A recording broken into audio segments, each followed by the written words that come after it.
What up, you willowy Wobbuffets? It's Melder here, bringing you another Arknights beginner guide.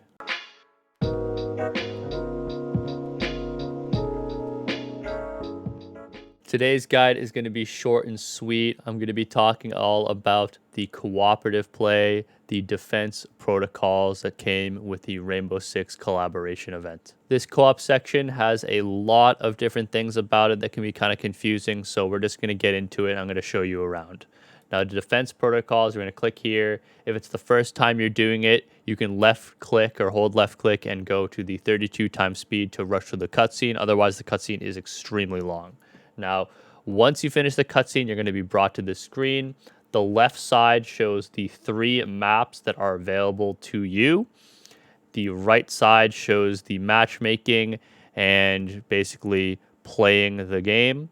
If you want to look at the challenges, you can do requirement engineering test indicators, and you can scroll through to see all the challenges that you are supposed to complete or want to try to complete, and you can see the rewards that you will get. The first thing we're going to do is we're going to look at the maps on the left side. Now, you can see right here it says adjust squad for each section, the map 1, 2, and 3. You need to have a squad assigned to each map in order to play.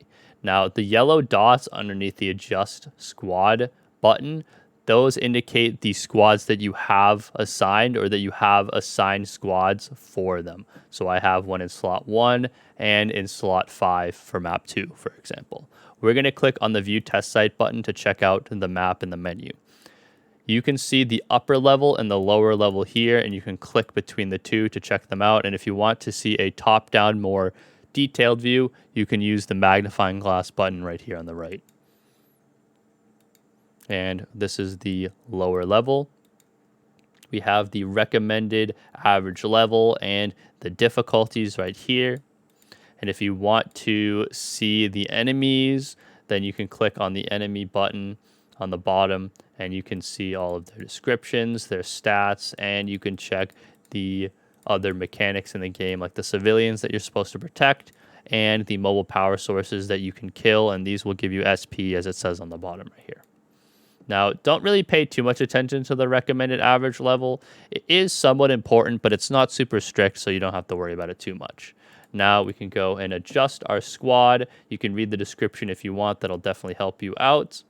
You can adjust the squad here, and you'll get a prompt asking if you want to use your pre-made squads from before, like I have my Dragon squad and my main squad here. You can do that if you want, but we also get squads 5 and 6 that we don't get normally, and you can use those as well.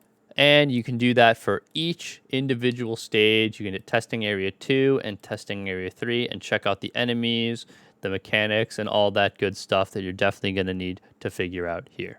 Now, once you have assigned your squads, you can do some matchmaking and actually play the game. So you can do one of 3 things. First, we're going to do is create. So then you choose which map you want to play on. We'll choose map 1. You choose the difficulty. We will choose normal. And you can choose what level you would like to be on. I'm going to choose the upper level for this one. Then you apply for test projects, and the application is out there. It'll go over what you have decided, and you will be brought to this screen. Once you're in the screen, you'll see a bunch of different things. The first being the squads on the left side. You can choose whatever squad you want or which ones you have prepared.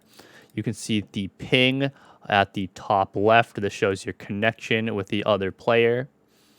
And you can see the difficulty here and the room code. And if you want to directly send someone an invite, you could copy the room code and they should be able to join with this. Now, at the bottom, you can see my teammate, Low Guy, down here. You can see his whole squad, all the characters he will be using, the masteries they have, and their potentials as well. And he can see the same with mine.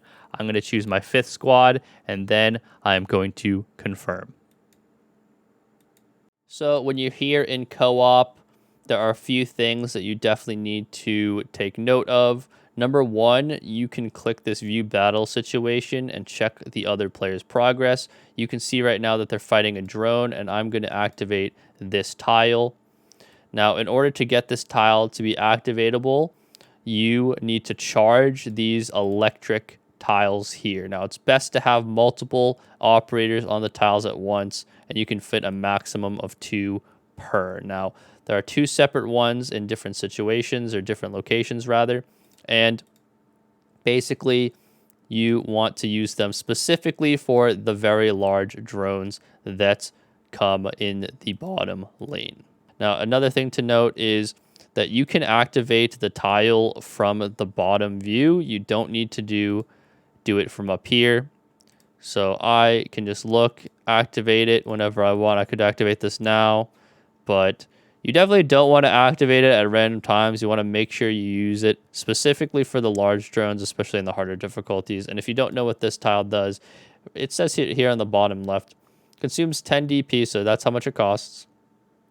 Then it does 5k true damage and stuns for 7 seconds. So this is an extremely powerful tile that you absolutely want to take advantage of.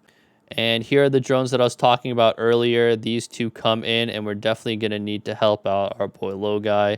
I mean, he should be fine, but look how much damage that did, and it's stunning them for 7 seconds. So on the higher difficulties, your skill activation or tile activation timings are going to be extremely important. Now we're here on map 2, and we're going to get into it right away. So I'm going to ready up, and let's get this thing rolling.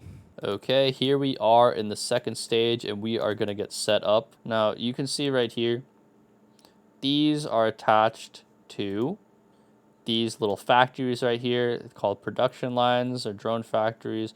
Once Low Guy activates them or occupies them rather, drones will be created from the boxes, and they will give me some amazing and delicious treats to work with. And from there, we get a claymore. So these claymores stun enemies in the 4 adjacent tiles in a cross for 12 seconds. Now, that is an absolutely gigantic stun, and that is going to be very useful for killing extremely strong enemies and stalling very powerful enemies as well. We can see the Low Guy has 2 characters on these tiles and 2 characters on these tiles working away at this Mudrock Colossus or Golem. And we are going to be getting more and more drones as he occupies these tiles. So now we have one of these stop signs or one of these signs at Snowsance, safe escape crane. Now, if I wanted to, I could use this crane, point it in a direction, and it redeploys whatever character is being targeted with this rope.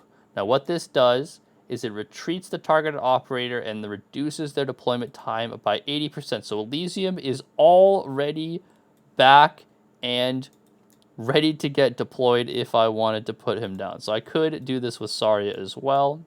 So we'll get rid of Saria here. And that is perfect. Now let's go on to map 3, and we can check out the mechanics for this one. So we're going to ready up and get right into it. So this map relies heavily on healers. You need a lot of different healers for this map to work out well, or you're going to get melted pretty hard. Now, the 3 key components here are these fans and vents. Now, these fans are collected to the vents at the bottom. As you can see, they're spewing poison on my boy Low Guy, so we really got to help him out big time. Now, I am going to put my Liscarm down to block this truck that is going to come and try to mess me up real quick. And as you can see, once this truck is spawned in, all of my allies or all of my operators are now affected by this disgusting poison cloud. And once it's blocked, that debuff goes away. So if you want to stop the trucks from messing up your team, you really want to make sure you are blocking them. So as you can see, the vents are here, and Low Guy is using this bottom left corner to situate all of his team. We really want to make sure that this is our primary vent to block, so we're not screwing over his whole team and killing everybody. Now, the more allies that you have, the better or the faster you will clear the poison smoke. Every time a truck spawns, the poison these vents, or these fans rather, are going to activate, so you're going to need to switch them up once again. One thing that I forgot to mention beforehand is there is a ping system on the right side. You can see marking mode, and I can click this and ping different tiles for my teammates. He's marking this truck saying, dude, what the heck? Can you please get rid of this truck? It's absolutely shredding me. Sorry, little guy, I cannot do that. So you're going to have to deal with it on your own. And here it comes to this elevator, and it's going to go right into his Spectre. You can see now all of his units are affected by this poison debuff, that the truck is here. It is global, and he has 1, 2, 3 healers on there. So he's looking just fine, and we should be Gucci from here. The second way to play co-op is to use the search function. So we're going to click search, and we have a few different options here. The project number is that same number on the top right when you create a lobby. Someone can copy and send it to you, and you can join that way. Or if your friends have ongoing projects available, you can see them on the bottom and join them and be brought to the same screen as before. Now, the last way, and probably the least consistent way of doing co-op, is to matchmake. Now, if you click the matchmake button, you'll be brought to this screen. You can say exactly what difficulty you want, which level you'd like to play on, and which map you would like. So I'll do lower and normal, and you can begin your matchmaking. Now, I'm not going to do matchmaking here because I don't want to grief anybody. But if you're curious and want to play online, you need someone to play with, this is a way to do it. Now, you may hear this and think, yeah, okay, that's cool, Melder. That's cool, but matchmaking sucks. I keep getting all these griefers in my games. They're leaving mid-match. They have a team of E0 units, and they expect me to carry them through map 3 challenge mode. I just wanted to get mats so I could M6 my Savage. What am I supposed to do? Well, let me tell you. You can join my Discord server. The link will be in the description down below. We got tons of people who are down to play from all over the world. SEA, Australia, NA, Europe, you name it. We probably got it. So join in. We have a whole text channel dedicated to the R6 co-op event. So definitely get in there and ask around and hopefully have some fun. That's going to do it for me, y'all. Hopefully this video was helpful for you. I know that the co-op can be really challenging, really tricky, and confusing, especially with all these new mechanics and stuff like that. But good luck on your Ash pulls. Thank you so much for watching, and peace out.